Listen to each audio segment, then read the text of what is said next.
Ok, voy a seguir admitiendo a medida que va entrando la gente. Ok, muy buenos días a todos. Para los que no me conocen, mi nombre es Cristian Ramírez. Soy nuevo en el estado de anestesia desde este año y como jornada de actualización o como cumpliendo las reglas de la cuarentena que estamos en esta pandemia, vamos a hacer nuestra jornada de actualización vía Zoom de ventilación mecánica para COVID o ventilación mecánica en COVID-19.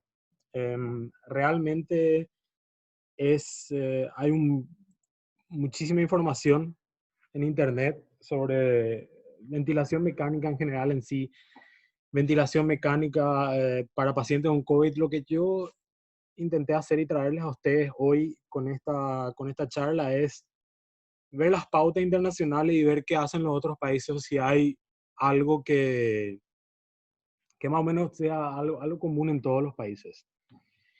Entonces, cuando comenzamos, para decir, la clase tiene, la jornada tiene tres etapas. Uno, la primera introducción, donde voy a explicar un poco la parte de la insuficiencia respiratoria en el COVID. No voy a ir nada a fisiopatología y nada, sino que generalidades. Dos, la segunda parte vamos a hablar de lo que es la ventilación mecánica en sí para COVID. Y tres, vamos a hablar de lo que es bien actual. Entonces, si comenzamos, vamos a tomar como punto de partida lo que es esto de la campaña del Surviving Sepsis Campaign, que es una organización internacional que reúne a muchos médicos intensivistas y demás que se reúnen para tomar pautas y recomendaciones en lo que sería el tratamiento de una sepsis.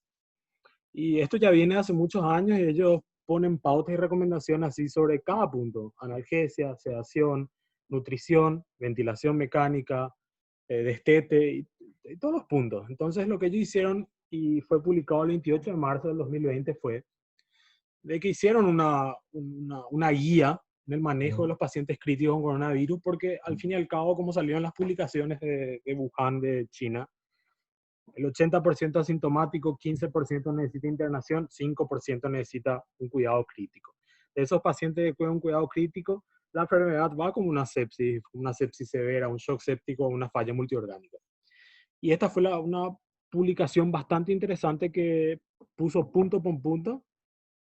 Y cuando llegamos al tópico de ventilación mecánica, ellos pusieron que, esperamos un ratito, ¿qué pasó?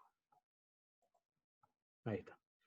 Pusieron que la campaña de Surviving Sepsis recomendó que los pacientes con COVID-19 que necesitan una ventilación mecánica, que lleguen al punto, tienen que ser tratados o deberían ser tratados de manera similar a un paciente con una insuficiencia respiratoria aguda en una unidad de cuidados intensivos. Entonces, si continuamos, ¿qué es una insuficiencia respiratoria en cuidado intensivo? Se divide en dos siempre, o como estudiamos todo en la facultad, respiración hipóxica e hipercápnica.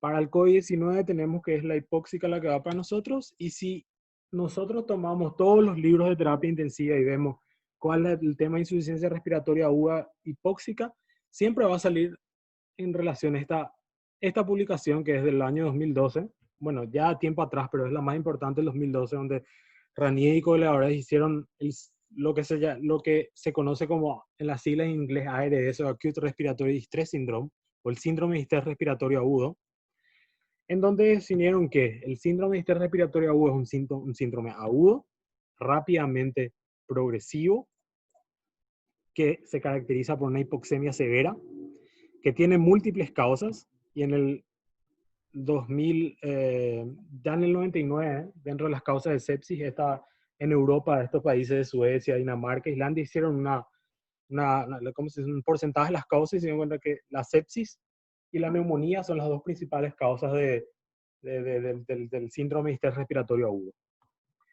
Aparte de eso, la infiltración bilateral, tanto en radiografía como tomografía, y la exclusión de un edema agudo pulmonar cariogénico.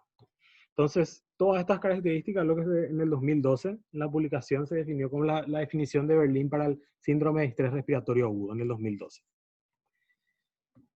Siempre entrando fisiopatológicamente en todas estas causas: disminución de la presión parcial de oxígeno, hipoventilación global alveolar, un cortocircuito intrapulmonar derecha e izquierda, un trastorno de la ventilación perfusión y trastorno de la difusión. Si nosotros continuamos y vemos en un cuadro más alargado cuáles son los criterios de ARDS, así como dijimos, rápidamente progresivo, inicia dentro de una semana, con uno de los factores de riesgo que nombré acá, que es un daño pulmonar directo e indirecto. Si correlacionamos esto con sepsis, decimos sí, con COVID, perdón. Con COVID, los pacientes con COVID normalmente hasta el quinto, séptimo día están bien, y a partir del quinto, sexto, séptimo día empiezan a generar disnea y se empiezan a deteriorar severamente. Si vemos imágenes de tórax, vemos infiltrados o opacidades bilaterales en radiografía o tomografía, sabemos que en la tomografía, en la radiografía ya se vieron, y creo que todos vimos en las publicaciones o en internet, como que son el infiltrado bilateral, virus merilado. Y el origen del edema pulmonar, obviamente que es por el COVID, por la neumonía por COVID, y no es por una falla, no es por una sobrecarga de fluidos, ni tampoco por una falla del ventrículo izquierdo. Y entonces en esta definición del 2012 lo que hicieron es dimensionaron y vieron cuáles eran las características de esta hipoxia y clasificaron en tres: leve, moderado y grave. Leve sería 200, 300 mmHg, milímetros de mercurio del cociente entre presión parcial de oxígeno y fracción de inspiración de oxígeno, que sería lo que mucha gente le conoce como PAFI. Y moderado de 100 a 200 y grave cuando está por debajo de 100. Entonces, ¿qué es lo que vieron en esta campaña de sepsis o el Surviving Sepsis Campaign? Que dijeron, bueno, el COVID entra dentro de estas características de la definición de Berlín de síndrome de estrés respiratorio agudo. Entonces vamos a tratarle como un síndrome de estrés respiratorio agudo, como dijimos al comienzo. Y vida debajo de la cama. Entonces, cuando continuamos y vemos cuál es el tratamiento del síndrome de estrés respiratorio, no las guías, sino que en general, cuando leemos un libro de terapia intensiva, siempre te dice que la insuficiencia pulmonar aguda suele ser secundaria, tipo con una sepsis, una quemadura grave, una transfusión masiva, una neumonía en sí te causa secundariamente este síndrome de estrés respiratorio por mecanismos fisiopatológicos que de tormenta citoquínica y aumento de citoquinas proinflamatorias y más causa. Entonces la causa principal se dirige al tratamiento de la enfermedad subyacente, cosa que para nosotros, viendo el síndrome de estrés respiratorio y comparamos con el COVID, y vemos que en el COVID lastimosamente no tenemos todavía un tratamiento principal. Entonces hay tres puntos principales dentro de lo que sería la parte de ventilación, que es una ventilación mecánica protectora, un manejo restrictivo de fluidos y un decúbito prono en casos severos. Entonces, este es uno de los pilares principales de lo que vamos a hablar hoy, que es la ventilación mecánica protectora y en lo que sería el síndrome de estrés respiratorio agudo. Cuando estas tres, vamos a decirle, estos tres fallan estos tres pilares, la ventilación mecánica protectora no funciona, nosotros damos la vuelta al paciente, llegamos a un punto en donde lo único que va a poder salvarle al paciente síndrome de estrés respiratorio es el ECMO, que sería una membrana corpórea extracorpórea de oxigenación. Continuando y viendo el COVID, quise nombrar esto, que es las recomendaciones de las guías alemanas de COVID-16, porque resumió lo que decía las guías del Surviving Sepsis Campaign que salió en marzo, y dijo que la experiencia actual de terapia muestra que la enfermedad es una enfermedad aislada que causa una insuficiencia pulmonar hipóxica selectiva. Entonces ellos dijeron que la insuficiencia pulmonar es el foco del tratamiento, y esto tiene lugar con las pautas de terapia para el síndrome de estrés respiratorio agudo. Es decir, no solamente las guías alemanas, las guías españolas, tipo, todos se unieron y dijeron que al comienzo de esta pandemia esa es la forma de tratar a un paciente con COVID, que es crítico. Entonces dijeron que punto número 1, la terapia con oxígeno de 2 a 6 litros debe iniciarse cuando el paciente presenta una saturación, una saturación de oxígeno menor al 92% y tuvieron como objetivo mínimamente un 96%. Si existe una marcada disminución de la presión parcial de oxígeno, la saturación de oxígeno, llámese, hacemos una gasometría arterial, vemos que la presión parcial de oxígeno en sangre arterial está menor al 60% y la saturación menor al 90%, con terapia de oxígeno, entonces marqué acá como subrayado, sería una indicación temprana de intubación y ventilación mecánica. Es lo que marcan todas las guías. Eventualmente figura en algunas y no todas una oxigenoterapia a alto flujo con cánulas. Será una ventilación mecánica no invasiva, pero exceptuando lo que sería el CPAP o el BiPAP, porque generaba mucha areosación y esto es realmente simplemente un puente para que cuando el paciente se encuentra con una hipoxia severa, disneico y necesita una intubación, obviamente que nosotros llegamos y no vamos a intubarlo en 10 minutos como un paciente normal, sino que un paciente con COVID necesita todo el traje de bioseguridad, preparar todo, más o menos lleva 1 hora intubar al paciente. Entonces esto es simplemente para hacer un puente para que el paciente no vaya a una hipoxia severa. Es decir, de hecho que va a ir, pero es como un puente hasta la intubación. Y como cuarto punto, perdón, una ventilación mecánica protectora, lo que sería el síndrome de estrés respiratorio agudo, el network, que también es una guía que voy a mostrar después una guía general global con los americanos. Establecimiento de un PIP adecuado y maniobras de reclutamiento. Obviamente esto entra dentro de la ventilación mecánica protectora. Y dijeron no al uso rutinario de vasodilatadores inhalatorios como el óxido nítrico. Y como último punto de terapia de rescate, la terapia con la membrana extracorpórea de oxigenación. Puse así porque me gustó, porque estaba bien resumido en esta guía alemana que usó la guía del Surviving Sepsis en de octubre. Entonces sabemos que el COVID entra dentro de los criterios de clasificación de Berlín del 2012 para el síndrome de estrés respiratorio agudo, y todas las guías, prácticamente todas las guías, decían tratar al COVID como un síndrome de estrés respiratorio en los casos severos que necesitan una ventilación mecánica invasiva.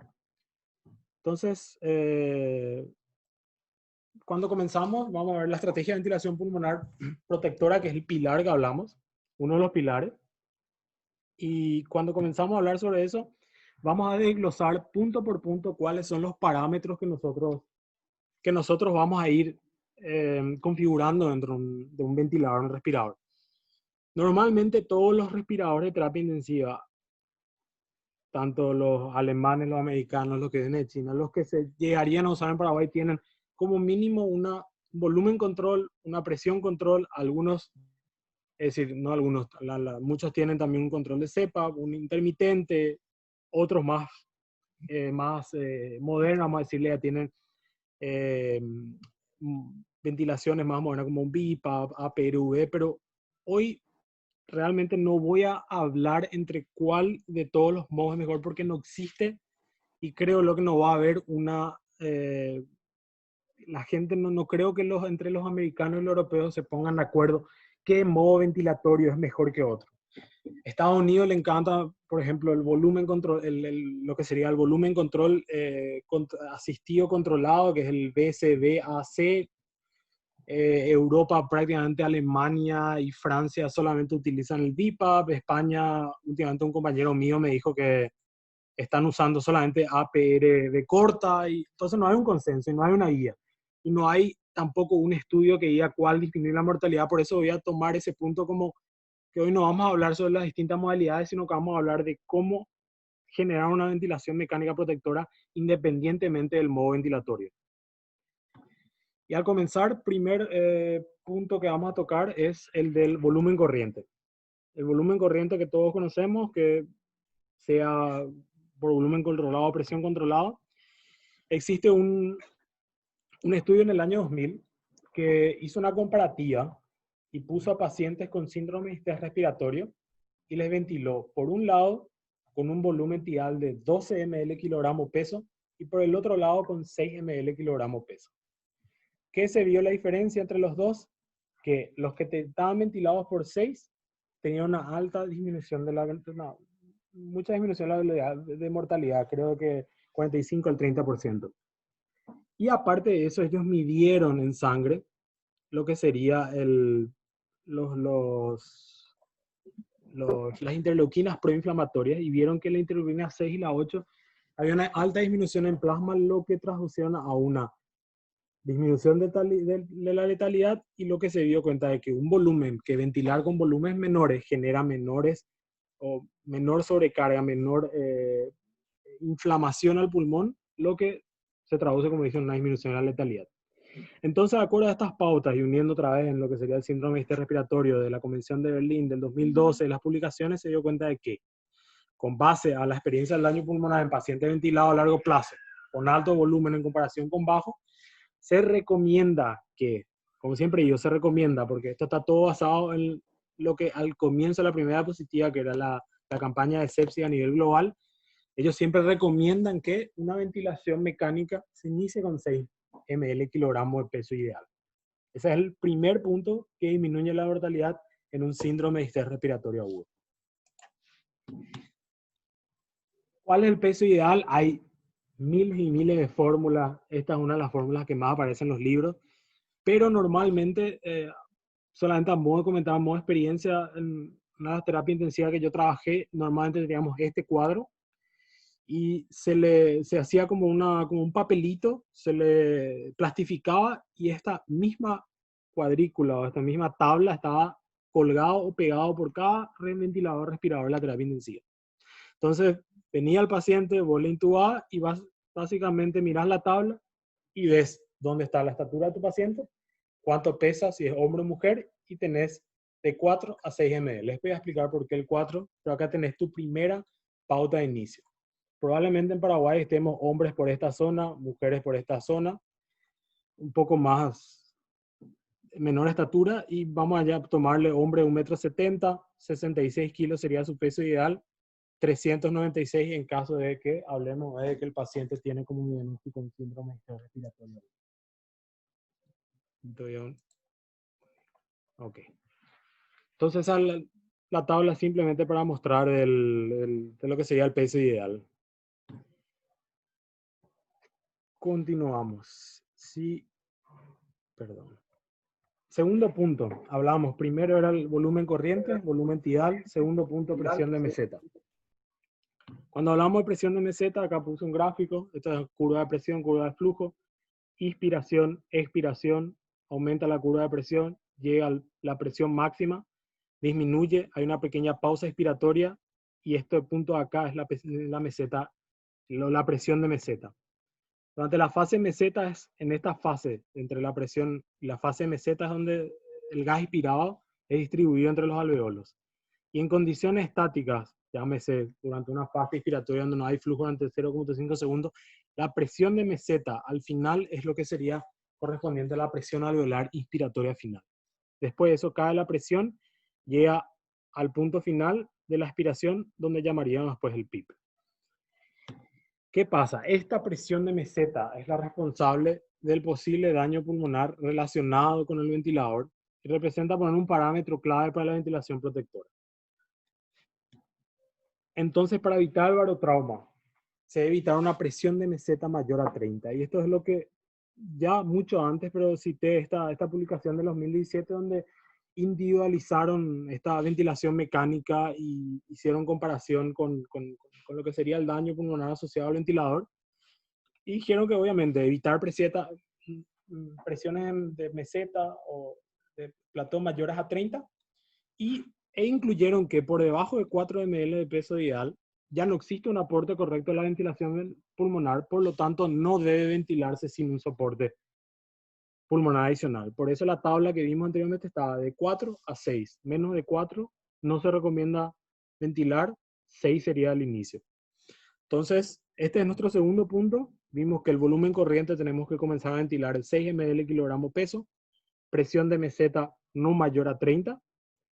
Y aparte de eso, con este estudio vimos que menor a 4 ya no hay un aporte, no hay una ventilación alveolar adecuada.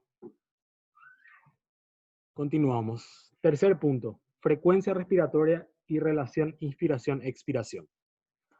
¿Qué es lo que pasa? Nosotros tenemos una ventilación protectora pulmonar de 4 a 6 ml kilogramo peso ideal. Lo que pasaría es disminuye el volumen minuto porque nosotros ventilamos con un volumen menor a lo que normalmente uno de entre 6 a 8. Lógicamente genera eso una hipercapnia, un aumento del dióxido de carbono en sangre. ¿Y cuál sería la lógica? Una compensación a través de un aumento de la frecuencia respiratoria. ¿Qué es lo que pasa? Viene el paciente, síndrome de distrés respiratorio agudo, se le conecta a la máquina, se le pone una frecuencia respiratoria entre 14, vamos a ponerle 2 a 14 se le ventila con 6 o con 5 o 6 y te viene una presión parcial de oxígeno, de dióxido de carbono, vamos a decirle de 55, 58. Vamos aumentando, va disminuyendo, pero llega un punto en donde aumentamos hasta 25 frecuencias por minuto. ¿Qué pasa en este punto de 25? ¿Qué es lo que vieron los estudios? Dos cosas. Uno, aumenta el espacio muerto. Al aumentar el espacio muerto, disminuye o hay una ventilación alveolar inefectiva. Y aparte de que a medida que vamos aumentando y aumenta el espacio muerto, tenemos un acortamiento del tiempo expiratorio. ¿Qué hace el acortamiento del tiempo expiratorio? Genera un PIB intrínseco y genera una hiperinsuflación pulmonar, que otra vez lleva a una inadecuada ventilación alveolar y aparte de eso, más el PIB que ya estábamos usando y un PIB intrínseco, generamos un aumento del PIB que va a llevar, no siempre, pero puede, a una falla hemodinámica o una carga hemodinámica con, consecuentemente, en caso extremo, una falla del ventrículo derecho. Entonces, ¿qué es lo que se dice? Bueno, probablemente, vamos a decir, se acorta el tiempo expiratorio, podemos reducir la relación IE, alargar la expiración para que pueda haber, pero ¿qué pasa? Cuando nosotros estamos con un síndrome de estrés respiratorio, disminuye la compliance, disminuye la distensibilidad del pulmón, entonces nosotros necesitamos una expiración más alargada para poder tener una ventilación alveolar efectiva, entonces entramos otra vez en este círculo de que a medida que más aumenta la frecuencia respiratoria, se vuelve contraproducente porque no vamos a eliminar el dióxido de carbono, sino que vamos a ir aumentando el dióxido de carbono y hasta cierto punto después vamos a tener una disminución también de la oxigenación. Entonces, ¿qué dicen las guías sobre frecuencia respiratoria y relación? De que para pacientes con síndrome de estrés respiratorio, vamos a permitir una hipercapnia permisiva. No existe una frecuencia respiratoria que está así, que las guías digan vamos a usar de 2 a 20, sino que vamos a configurar la frecuencia respiratoria intentando mantener valores de dióxido de carbono, de presión parcial de dióxido de carbono de 40 a 45 y intentando mantener un pH mayor a 7,35. Para minimizar los efectos secundarios indeseables, la hipercapnia debe desarrollarse lentamente para que metabólicamente pueda compensarse eso. ¿Qué pasa? El punto acá de corte es el pH, sería lo que dicen las guías 7,2. Menos de 7,2 tendríamos que, de alguna manera, no digo con bicarbonato porque vamos a aumentar el dióxido de carbono, sino que no sé si tenemos, pero existen puffer de tris que mejoran el pH y sin aumentar el dióxido de carbono, pero un punto aparte, pero eso más o menos es lo que la frecuencia respiratoria que nosotros tenemos que adecuar a nuestra presión parcial de oxígeno y a nuestro pH. En cuanto a la relación IE, es simplemente las guías dicen mantener una relación IE fisiológica. 1,7 partiendo en ese punto, 1,5 a 1,2. Entonces, volumen corriente 6, presión de meseta no mayor a 30, ventilar entre 4 a 6, frecuencia respiratoria adaptada a nuestro pH y a nuestra presión parcial de dióxido de carbono, una relación de inspiración y expiración fisiológica entre 1,5 a 1,2. Punto que apareció en los últimos años es esto, el delta P, radio impression o presión de distensión. La presión de distensión es la diferencia entre la presión alveolar final de la expiración, la presión de meseta y el PIB. Y puse de vuelta un estudio que Amato y sus colaboradores, donde en el New England Journal of Medicine en 2005 quitaron cuál es la importancia de esta diferencia o esta presión de distensión. Y lo que vieron es usaron varios estudios que ya venían de años anteriores y que vieron que existe una zona segura, una zona peligrosa, de acuerdo a la mortalidad y la presión de distensión. Entonces, la delta P o la presión de distensión es una variable derivada y su valor va a depender siempre del volumen corriente y la distensibilidad de la pared torácica.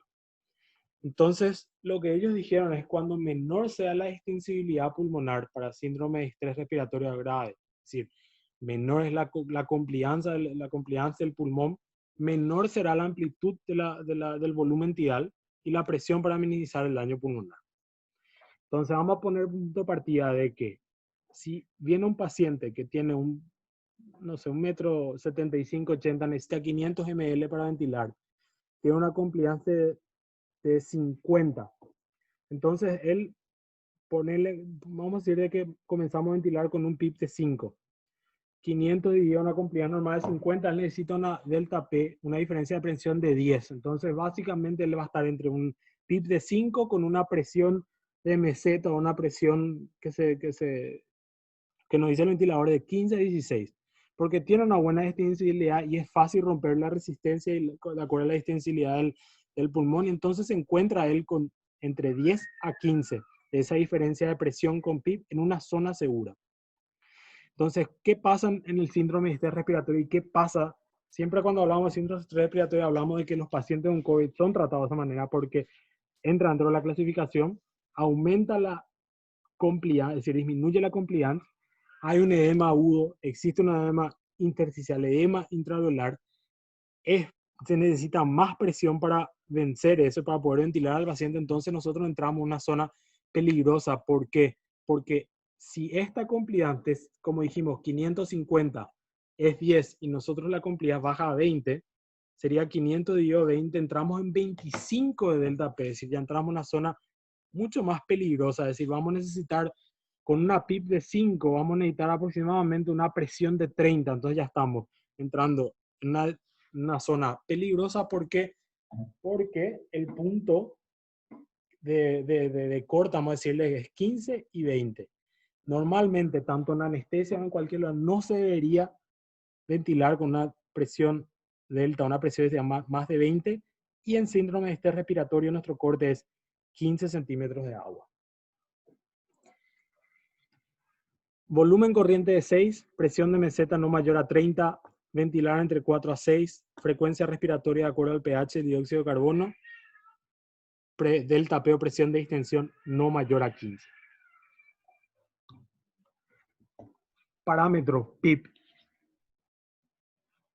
Por definición final de la expiración, si la presión de las vías aéreas no se reduce la presión atmosférica a 0 y se mantiene un nivel supraatmosférico, entonces hablamos de una presión positiva al final de la expiración. Entonces, volvemos de vuelta a nuestro gráfico. Presión aumenta, entra a un pic, presión de meseta, pausa expiratoria, disminuye, y la presión final que queda en la expiración sería nuestro PIP. El objetivo principal del PIP es el aumento de la capacidad funcional residual y la optimización de la oxigenación. Entonces, Entonces, un pequeño trabajo del 2015 que hicieron con una sola ventilación pulmonar, vieron que si se utiliza el PIP con alveolos colapsados y no estabilizados sin maniobra de reclutamiento, esto podría generar una dilatación de las vías aéreas y consecuentemente un aumento del espacio abierto, disminución de la ventilación alveolar y deterioro de la oxigenación. Simplemente a punto de partida que siempre cuando nosotros usemos PIP en estos pacientes que tienen un síndrome de estrés respiratorio, que tienen una baja, una distensibilidad baja, compliance bajo, edema pulmonar, edema intersticial, necesitamos hacer una maniobra de reclutamiento antes de ir aumentando el PIP. Entonces, simplemente porque me gustó la titulación del PIP, siempre me gustó la frase que decía, siempre sigue siendo, tanto en terapia intensiva, en anestesia, en todas partes, la búsqueda del cáliz sagrado de una terapia ventilatoria. La configuración óptima del PIP en la insuficiencia pulmonar aguda sigue siendo controvertida y hasta ahora hay miles de estrategias. Por nombrar, tabla de PIP, ensayos de PIP, curva presión-volumen, medición de la presión transpulmonar o transesofágica para el PIP ideal, índice de estrés o por tomografía computarizada. Por tomografía computarizada vieron que Gattinoni en el 2006 hizo una maniobra de reclutamiento en el síndrome de estrés respiratorio y se dio cuenta de que en una tomografía computarizada tanto existen áreas atelectásicas que son consolidadas y que no son posibles de un reclutamiento, entre un 10 y un 15%. Y después existen áreas atelectásicas que son consolidadas pero que tienen una posibilidad de reclutamiento. Y están las demás arriba, vamos a decirle, que son áreas hiperinsufladas. Entonces, la maniobra de reclutamiento antes de obtener el PIB sería lo que abriría estas atelectasias consolidadas que son posibles y después adecuar al PIB ideal para poder mantener una buena oxigenación. Entonces, ¿qué es lo que hizo? Ellos intentaron, es decir, configuraron y según hay libros que dicen es la mejor manera de configurar el PIB a través de la tomografía. Obviamente que eso es algo irreal, no vamos a poner al paciente a meterle cuántos rayos al cuerpo y cada vez que modificamos un PIB ir viendo cómo está la tomografía es algo irreal, ¿verdad? Segundo punto, curva de volumen-presión. Esta es una curva donde vemos cómo es decir, presión de acuerdo al volumen y la presión que nosotros vamos usando en el PIB. Y se dieron cuenta de que existe que dice que según la curva de volumen-presión, este punto de inflexión donde aumenta el volumen sería entre el punto de inflexión y el punto alto de inflexión, donde sería nuestra variante de mejor PIB. Es algo realmente tener que mirar la curva, calcular, no es tampoco algo muy ideal como para calcular el PIB, solamente para saber de que estos son el punto donde está telectásico, tenemos tenemos mucha telectasia y en este punto donde tenemos mucha hiperinsuflación y en el medio sería nuestro PIB ideal con el mejor volumen y a un PIB ideal. Si continuamos ensayo de PIB, hay algunos que dicen que tenés que poner un PIB, medir una gasometría arterial, ver cuánto está tu dióxido de carbono, cuánto está tu oxigenación, y a medida que va disminuyendo tu concentración de dióxido de carbono y aumentando tu oxigenación, entramos en el punto de el PIB ideal. Hacemos una maniobra de reclutamiento, ponemos un PIB de 7, de 8 y vamos haciendo mediciones cada 30, cada 45 minutos de una gasometría arterial y vamos a ver el punto en donde hasta cierto punto tenemos una buena oxigenación, una buena presión parcial de dióxido de carbono y llega un punto en donde empieza a aumentar el dióxido de carbono. ¿Por qué? Porque el pulmón se vuelve hiperinsuflado, aumenta el espacio muerto, ya no hay tanta una ventilación alveolar inefectiva, entonces entramos en un punto de tipo en reversa. Hasta cierto punto va aumentando la oxigenación y después esto tendría que caer a medida que nos vamos 25, 30 de PIB. El otro punto es una tabla de PIB y esta tabla fue la que propusieron ya en el 2099 o menos. Esta nomás es la publicación donde hizo una comparativa en que hay tanto el síndrome, network de síndrome de distrés respiratorio agudo con el sepsis, hicieron una tabla de lo que sería un bajo PIB y un alto PIB, es decir, un bajo PIB con una alta FiO2 y un alto PIB con una FiO2 baja, para que nosotros tengamos como parámetro de cómo ventilar. Existen terapias intensivas también de que esta tabla tienen pegado por el respirador para que cuando el paciente entra, ok, tiene un síndrome de estrés respiratorio agudo, se le conecta al tubo, se le intuba, se le ventila, se pone inicialmente un PIB de 5, tiene una mala oxigenación y de acuerdo a cómo es tu tabla, si es la tabla de bajo PIB con fracción de inspiración de oxígeno altas, primero se va aumentando la fracción de expiración de oxígeno y después se va aumentando el PIB. Eso significa que yo no voy a ir, si el paciente tiene una mala oxigenación, yo no voy a ir de 0,3 a 0,4 a 0,5 a 0,7 a 0,8 y voy a mantener mi PIB en 5. No, voy a ir uno, otro. 0,3,5 comenzamos, mala oxigenación, aumento el FiO2, me quedo en 5. Aumento el FiO2, pero ya tengo que aumentar el PIB. Aumento el FiO2, mantengo el PIB, pero voy aumentando los dos. En esta manera, siempre con el FiO2 primero. Y a la inversa, en la tabla de PIB alto con una baja FiO2, nosotros tomamos punto de partida de que el PIB es lo que nosotros vamos a ir aumentando y el FiO2 vamos a ir dejando lado hasta llegar a cierto punto. Obviamente el punto de partida acá es 15.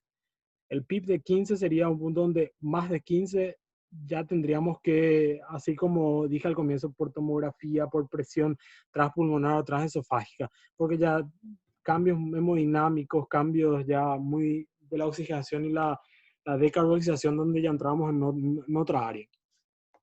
¿Qué dice las guías que, como dije al comienzo, tanto las del Survival Sepsis Campaign como las guías alemanas, de que nosotros tendríamos que usar en la tabla de alto PIB con una baja FiO2, es lo que ellos recomiendan para los pacientes con COVID. y obviamente un PIB moderado ya de entrada entre 8 a 10 e ir adecuando de acuerdo al grado de oxigenación y cómo va evolucionando el paciente. Quería traer lo que sería la titulación del PIB, y esto es como más o menos una forma fácil de titular el PIB en la terapia intensiva o con pacientes con COVID. Si estamos ventilando con volumen, necesitamos cambiar a modo presión para poder controlar la presión para ir aumentando. Mantenemos, es decir, comenzamos una presión control de 15, ponerle que el PIB estaba, la frecuencia respiratoria ponemos en 12 a 15, la relación I en 1, 2, y el PIB inicial de acuerdo a la PIB previa. Si nosotros teníamos 8, ponemos la presión control 15 sobre encima de 8, hacemos un delta P, o la presión de distensibilidad que dijimos, hasta 15, y vamos a ir aumentando una FIO2 de 1 por 2 y vamos a ir incrementando progresivamente el nivel de PIB de 5 en 5 cada 30 segundos o cada 3 o 4 frecuencias respiratorias, hasta alcanzar hasta 25, 30. Realmente 30 ya es un nivel demasiado alto, yo creo que 25 sería según tolerancia hemodinámica.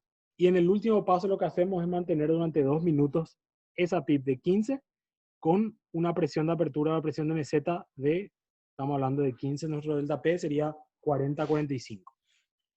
¿Qué hacemos después?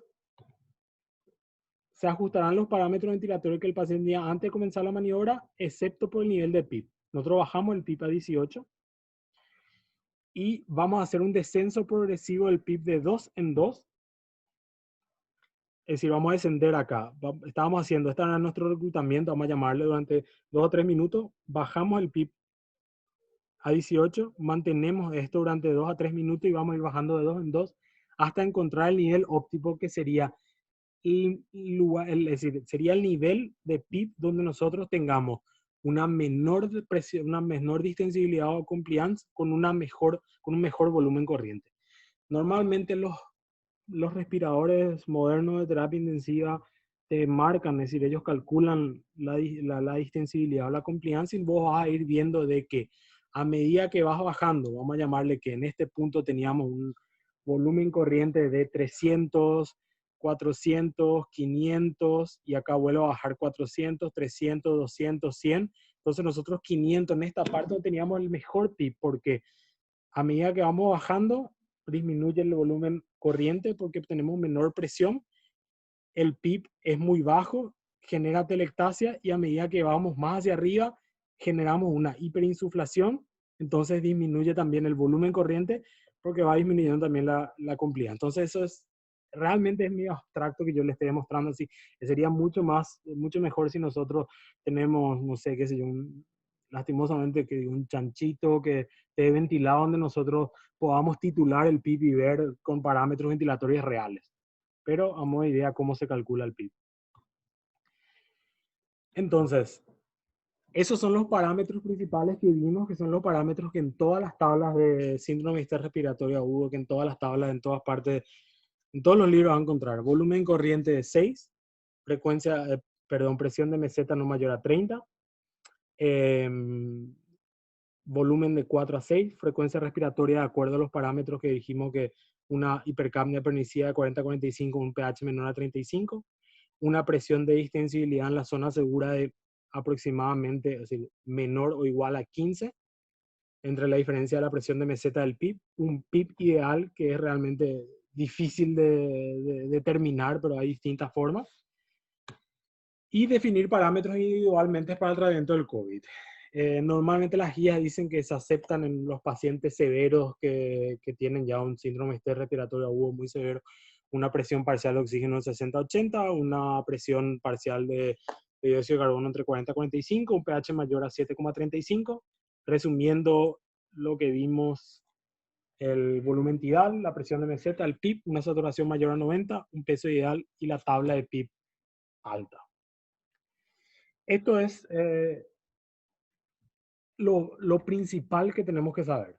Así como dije al comienzo, no hay un modo ventilatorio que sea mejor que el resto, no hay ni un modo ventilatorio, se puede ventilar con volumen, con presión, con pipa, con APRV, pero siempre que nosotros ventilemos con estas pautas, vamos a tener lo que se llama la estrategia de una ventilación pulmonar protectora o protectiva, como quieras llamarlo, que se adecua a los estándares de las guías del síndrome de estrés respiratorio agudo, que dice que al COVID tendríamos que manejarle como una ARDS, un síndrome de estrés respiratorio agudo.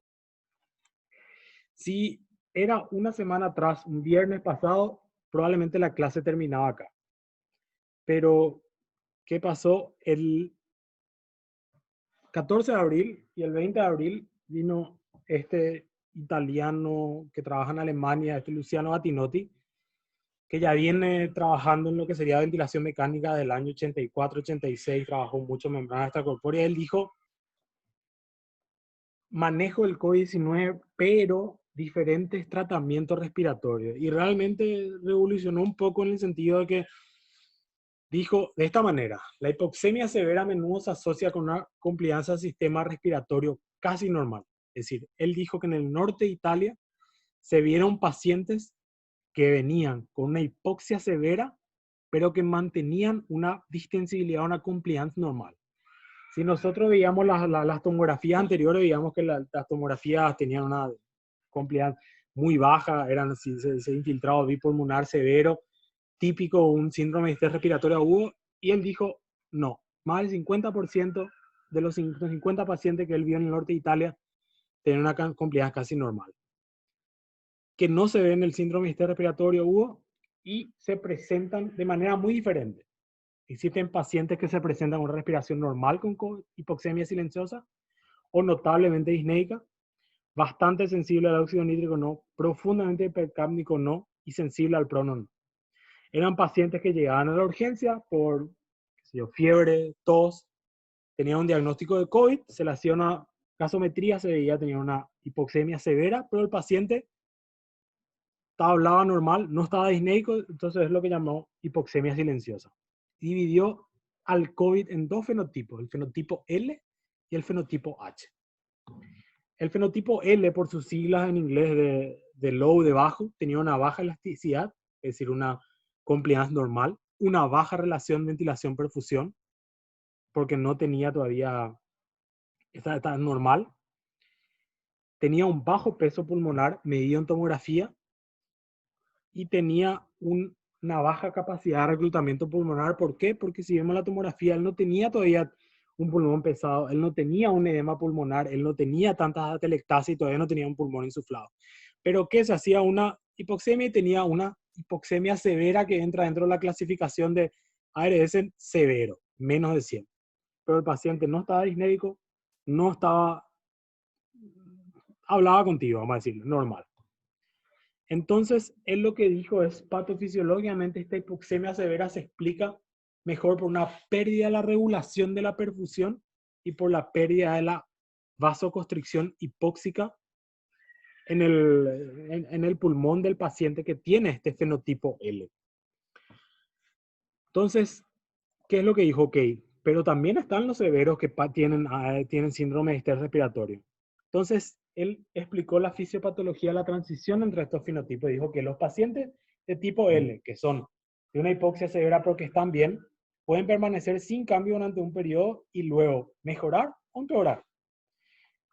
¿Y cuál es esa pauta, ese punto de inflexión en que empeoran? Es la presión intratorácica negativa asociada con el aumento del volumen corriente en la respiración espontánea. ¿Qué es lo que pasa? Hay una presión intratorácica negativa. ¿Por qué? Porque llega un punto donde tanta es la hipoxemia que el paciente necesita más de oxígeno, que empieza a respirar más profundamente, necesita meter más volumen y él se auto aumenta, vamos a llamarle la presión intratorácica negativa, que lleva, por el aumento de la permeabilidad, por la inflamación, por la cantidad de citoquinas que se va generando, aumenta ese aumento del edema pulmonar. Aumento del edema pulmonar intersticial. ¿Qué lleva a esto? Lleva a una principal causa de lesión pulmonar autoinfligida por el paciente, que se caracteriza por PCILI, que ya se había descrito anteriormente en unos estudios, que es decir, esta presión intratorácica negativa aumenta la permeabilidad, genera un edema pulmonar, causa una autoinfligida por el paciente, que te lleva a un aumento de la permeabilidad y genera un vórtice que continúa. Esta autoinfligión aumenta el peso pulmonar, aumenta la presión y genera atelectasias, lo que a su vez disminuye el volumen de gas, disminuye la compliance, disminuye la distensibilidad y disminuye el volumen inspiratorio, lo que lleva a su vez automáticamente a inflijar. Entonces es básicamente un vorte que a medida que el paciente va empeorando, ya sea por la enfermedad en sí o el COVID que va, o por esta lesión pulmonar autoinfligida, pasa del fenotipo L al fenotipo H. Entonces, el fenotipo H, ahí ya vemos la tomografía característica como un síndrome de estrés respiratorio agudo, aumenta la elasticidad, aumento del cortocircuito de izquierda a derecha, aumenta el peso pulmonar medido por tomografía y aumenta la capacidad de reclutamiento pulmonar.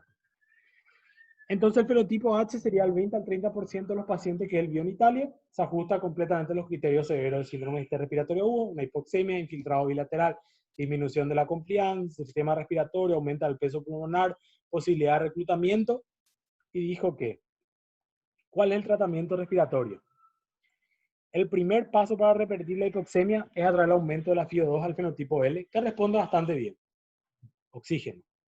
En los pacientes con fenotipo L y disnea, es decir, estos serían los pacientes con FiO2 normal que se le da simplemente un oxígeno. A medida que va aumentando la severidad de la enfermedad y genera una disnea, él lo que dice es pasarle a los pacientes con una mecánica ventilación no invasiva. Si ustedes recuerdan en las guías alemanas, la guía del Surviving Sepsis Capaz decían no a la ventilación mecánica no invasiva por la generación de aerosoles. El Gattinoni dice sí. ¿Por qué? Porque esta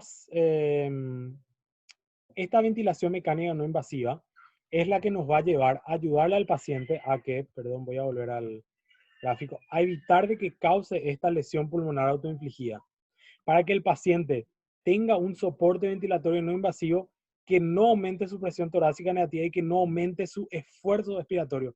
Porque al fin y al cabo lo que él dice es que el propio paciente es el que se causa esa lesión porque necesita oxígeno y aumenta su ventilación y aumenta esa su presión torácica o intratorácica negativa.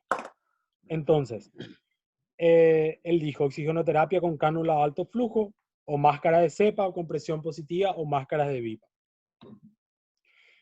Paciente fenotipo L. Seguimos con el fenotipo que es la hipoxemia silente. Si él precisa de intubación y ventilación mecánica, porque vamos a decirle, no tenemos la posibilidad de hacer estos tres ventilación mecánica y decimos que el paciente está entrando en una fase severa, pero todavía no está muy comprometido.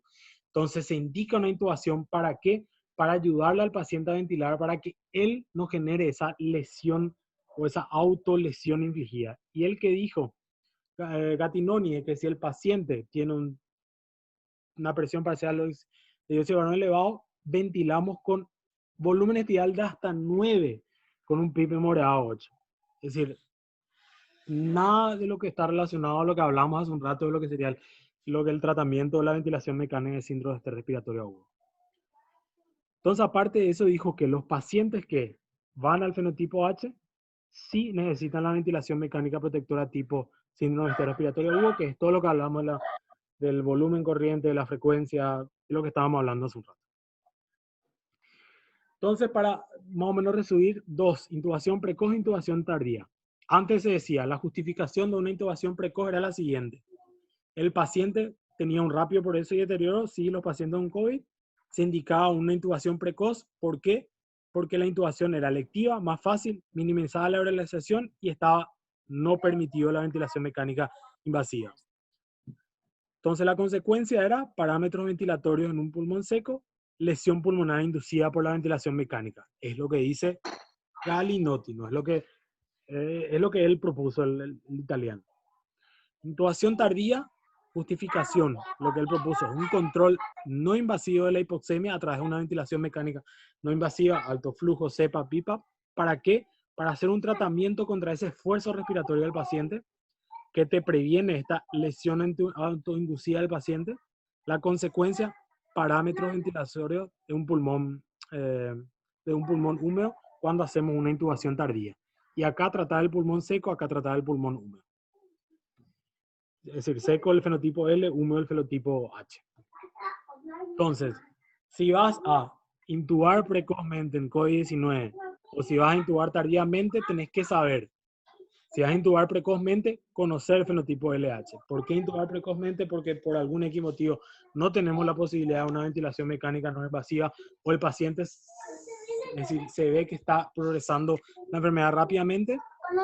Se puede determinar el fenotipo LH con una tomografía, con ecografía o viendo la complicidad del respirador. Ventilamos y ventilamos de acuerdo al pulmón L seco o pulmón H. Esto es tipo síndrome de respiratorio agudo. Esto es lo que él dijo, una PIB moderada, la frecuencia respiratoria siempre y volúmenes elevados de 8 a 9 ml kilogramos peso. La tardía es, si intubamos tardíamente, es porque nosotros garantizamos que tenemos una ventilación mecánica no invasiva para prevenir el esfuerzo respiratorio, que si es refractario a la ventilación mecánica no invasiva, es decir, el paciente progresa la enfermedad, aunque hayamos hecho esa ventilación mecánica no invasiva, tenemos el tipo H, probablemente, o el pulmón húmedo. Entonces, ventilamos de acuerdo a las pautas o a las guías de síndrome de distrés respiratorio agudo. De vuelta, así como dije la otra vez, si era una semana atrás, iba a decir, sí, se acabó de vuelta acá la clase, pero ¿qué pasa? Veamos actualizadamente qué pasó. El General Massachusetts Hospital de Boston de la Universidad de Harvard quitó el 29 de abril, hace 3, 4 días, un estudio donde dijo la patofisiología respiratoria mecánica del paciente con COVID-19 y especificó exactamente en su introducción que ellos no encontraron esos pacientes con fenotipo tipo L y citó en el número 4 la publicación de Galinotti de Italia y dijo que de los 66 pacientes, el 85% tenía criterio de Berlín de síndrome respiratorio, que ninguno de ellos usó ventilación mecánica invasiva, que los pacientes eran estrictamente manejados como el síndrome respiratorio agudo, como vimos en la presentación, que el 62% de los pacientes fue intubados, el 16% traqueotomizado, la duración media de la intubación fue 16 días y su tasa de mortalidad fue 16,7. Es decir, básicamente todo lo que Galinotti publicó le dijeron, no es así. Entonces, a modo de información, que ahora sí estamos terminando la clase, lo principal es lo que dicen las guías de sepsis, con COVID, las guías de Berlín del síndrome respiratorio, son las guías que se usan a nivel mundial para la ventilación mecánica en un paciente con síndrome, con una enfermedad severa de COVID. Lo que yo les puse de Galinotti, el italiano, es una publicación que todavía no tiene un fundamento tan científico, todavía no tiene un estudio donde él diga si es realmente que la mortalidad disminuye, pero es algo que realmente hace unas semanas o 2 días en todas partes del mundo, tanto en Brasil, en Italia, en España, en Alemania, dijeron, qué interesante, fisiopatológicamente concuerda, es algo que puede ser y es algo que realmente nos va hacia otro tratamiento. Sí, obviamente vemos que sale un estudio, dicen, qué sé yo, Remdesivir funciona, por ejemplo, en tratamiento, 2 días después sale un estudio de otra parte del mundo que dice, no, nosotros no tenemos. Básicamente, el mensaje para llevar a la casa es las guías respiratorias de la ventilación mecánica para el síndrome de estrés respiratorio que nosotros hablamos sobre frecuencia, volumen corriente, PIB ideal, distensibilidad, presión de distensibilidad, frecuencia respiratoria y relación, son las guías que tienen fundamentos científicos, fundamentos que están dentro de publicaciones, dentro de guías y que es lo que nosotros tenemos que tratar. Lo otro es algo que se está investigando y algo que puede revolucionar, sí puede revolucionar, y por eso quería exponerle para que sepan si es que se llega a cambiar, porque ahí tendríamos que volver a hacer una nueva clase y volver a tomar como punto de partida cómo ventilarle a un paciente con COVID con una ventilación mecánica no invasiva, alto flujo, CPAP, BiPAP y eso. Muchísimas gracias y ahora creo que no sé cómo hacemos para las preguntas. Voy a prender el audio, el que quiera preguntar, estoy abierto a las preguntas. Sí, ¿qué tal, doctor? ¿Qué tal? Te quería hacer una consulta. Sí. En el hipotético caso de que tengamos un paciente con diagnóstico de COVID para una cirugía de urgencia, ¿cuáles serían, en resumen, los parámetros a ser considerados para su ventilación en el hipotético caso de que el paciente aún no esté con un distrés respiratorio. Si consideramos ese estudio fisiopatológico que mencionaste, por ejemplo, que esté con el fenotipo L, en ese contexto, ¿cómo deberíamos de manejarle en quirófano? Sí, jefe. El tema es lo siguiente. Las pautas, las guías dicen que en quirófano nosotros, todos los pacientes con COVID, tendríamos que ventilar con una ventilación protectora. Independientemente de que el paciente tenga o no tenga un síndrome de estrés respiratorio, se le tendría que ventilar con todas las pautas. Ventilación mecánica protectora con un volumen de 6, la frecuencia respiratoria que hablamos dependiendo del pH y la hipercapnia, el PIP ideal y la presión de distensibilidad no mayor a 15. Eso están en las guías. El fenotipo L y el fenotipo H, yo les comenté en esta clase, pero no hay todavía una pauta, no hay una guía que diga así hay que ventilar. Lo que dijo el italiano Alinotti es, vamos a decirle como una publicación de una información personal, vamos a llamarle, es decir, lo que él vio y lo que él quiso publicar, pero que todavía no tiene un aval de una investigación científica para decir así tenemos que. Entonces, si nosotros vamos a ventilar paciente en terapia intensiva con COVID, tenemos que ventilarle como un síndrome de estrés respiratorio agudo, tenga o no tenga ese síndrome de estrés respiratorio, sino que ventilarle con las pautas de ventilación mecánica protectiva. Muchas gracias. ¿Alguna otra pregunta? Es decir, tanto esta ventilación mecánica protectora que hablé va para anestesia y va para la terapia intensiva porque todos los pacientes con COVID se le tendría que ventilar de esa manera.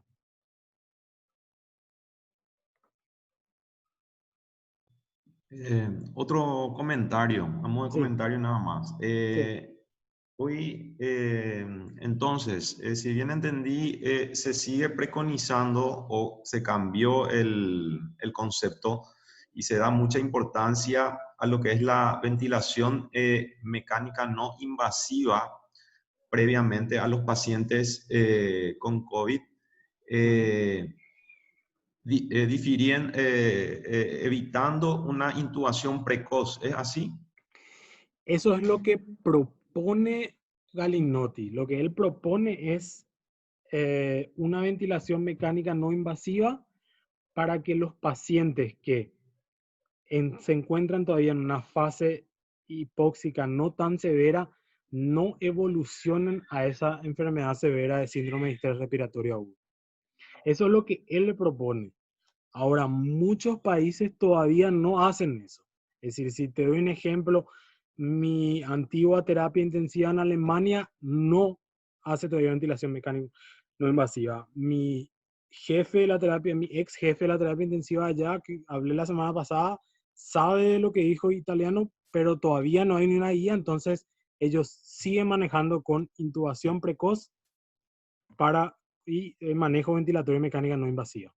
No quiero que, es decir, quiero que el mensaje que lleven a la casa hoy es la ventilación mecánica protectiva con todos esos parámetros que dije y que tomen lo que dijo el italiano Balinotti como una posible cambio en el futuro, pero que todavía no está en ninguna guía, sino que es simplemente algo que él propone y que probablemente hayan varios estudios que empiecen o estén comenzando con ventilación mecánica no invasiva.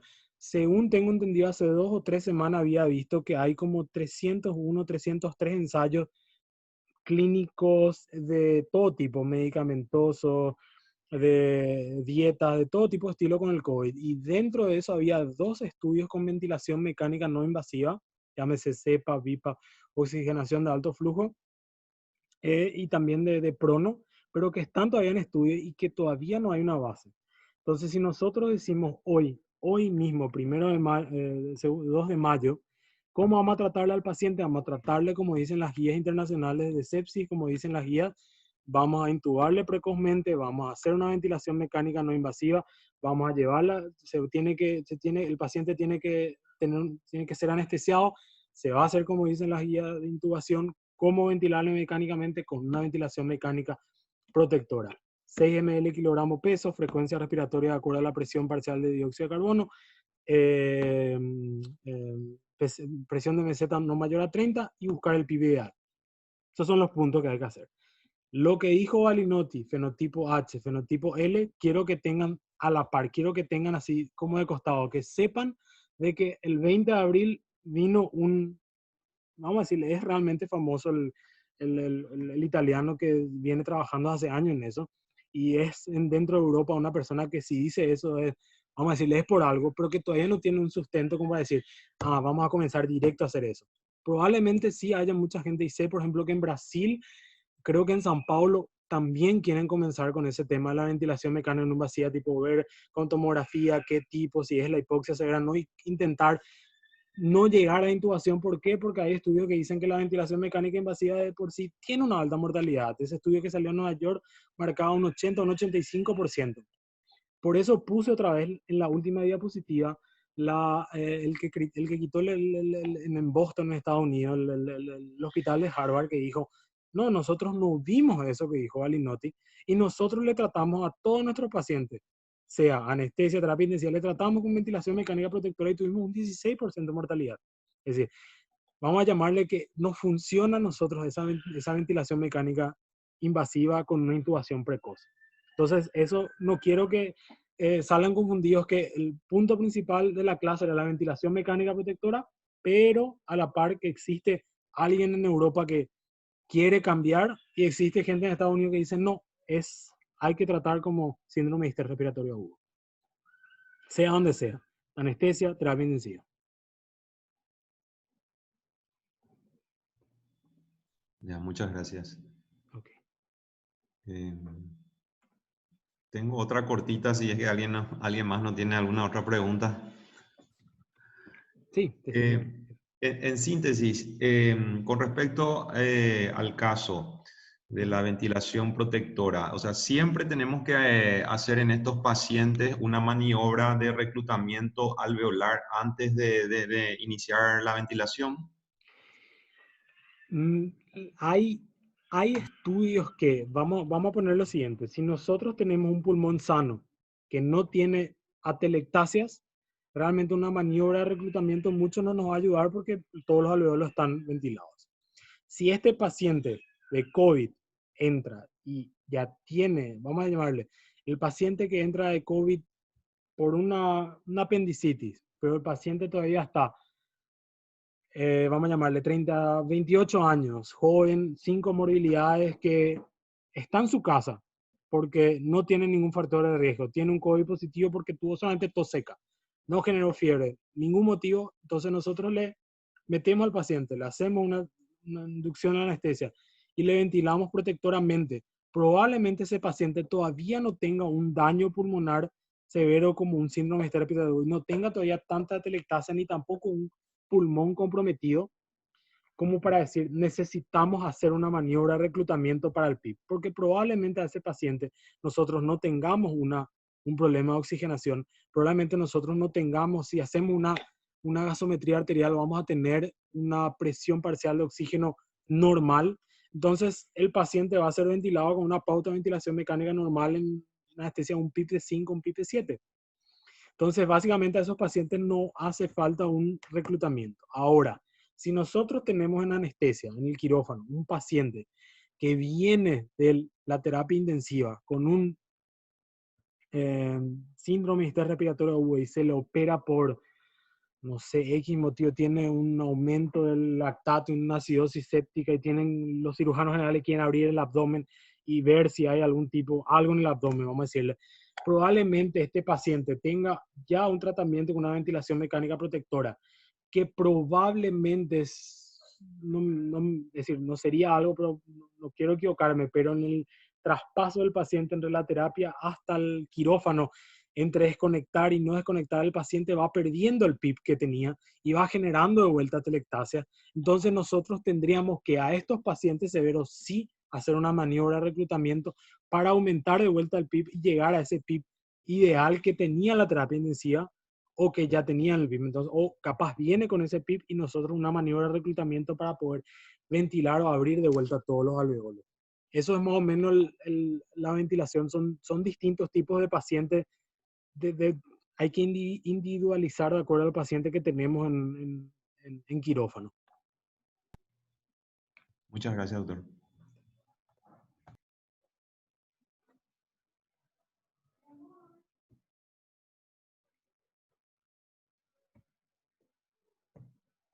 ¿Alguien alguna otra pregunta que haya quedado confundido? Así como les dije, tomen el mensaje de la ventilación mecánica protectora, ventilémosles a todos los pacientes con ventilación mecánica protectiva.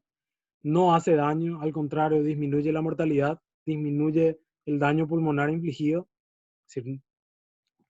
Y aparte de eso, bueno, vamos a ir cambiando. Lo que dije de los dos fenotipos distintos, tomen al costado porque puede llegar a ser en el futuro eso, como puede que no.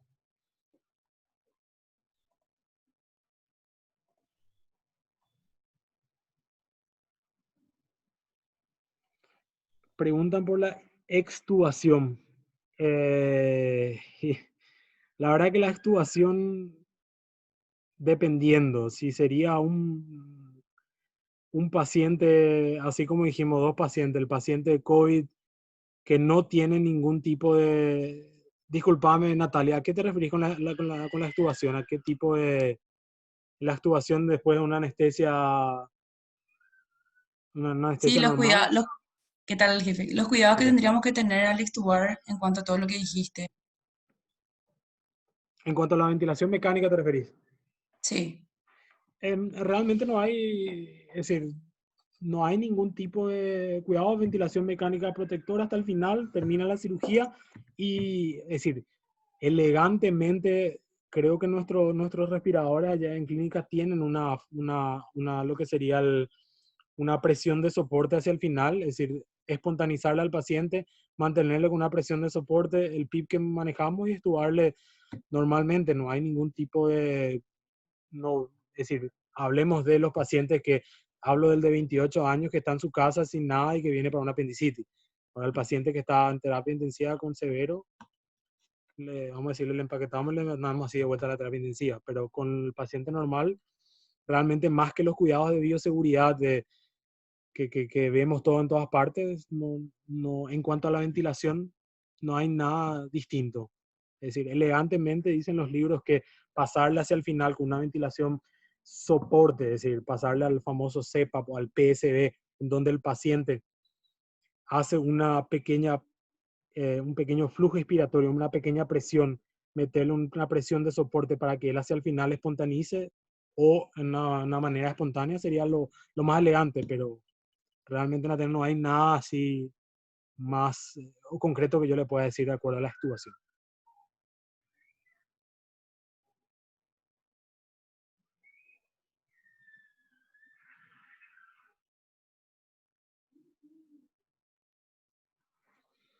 Ok, Javier García pregunta, pacientes estresados, ¿cuál está siendo el porcentaje de estete de los pacientes que recibieron ventilación invasiva?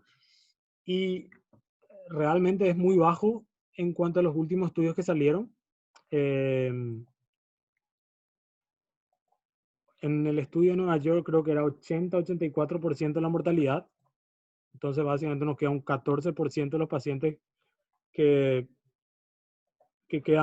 que sobreviven a la terapia intensiva. Sin embargo, esta última publicación, que es un estudio de cohorte en dos hospitales, en el de Boston y en un hospital judío de Boston, tuvieron una mortalidad de 16% y básicamente el 62% fue extubado y de los 66 pacientes el 16% quedó con un traqueostoma. Eso es la última publicación que tenemos del 29 de abril de Estados Unidos. En Europa también existe una alta tasa de mortalidad, 75-80% mueren los pacientes intubados en terapia intensiva. Así que en Europa y Nueva York la tasa es muy baja, en Boston está con una tasa increíblemente muy alta de destete.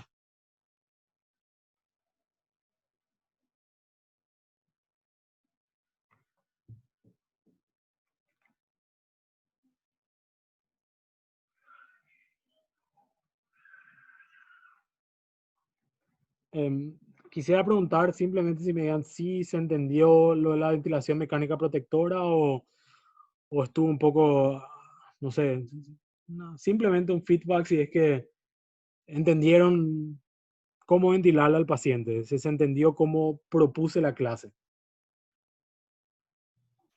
Yo creo que estuvo muy didáctico, muy interesante, muy bien resumido y también actualizando justamente estas variables que estuviste comentando sobre las últimas publicaciones, ya que esto es algo dinámico, que cambia Exactamente. continuamente y los trabajos van evidenciando justamente diferentes manejos también. Así mismo. Así mismo.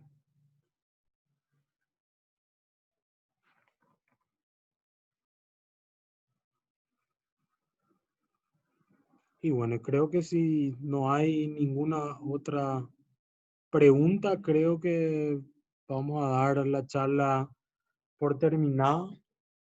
1 hora 15 minutos, creo que estamos, es 1 hora 20 que estamos y 1 hora 15, 1 hora 10 de,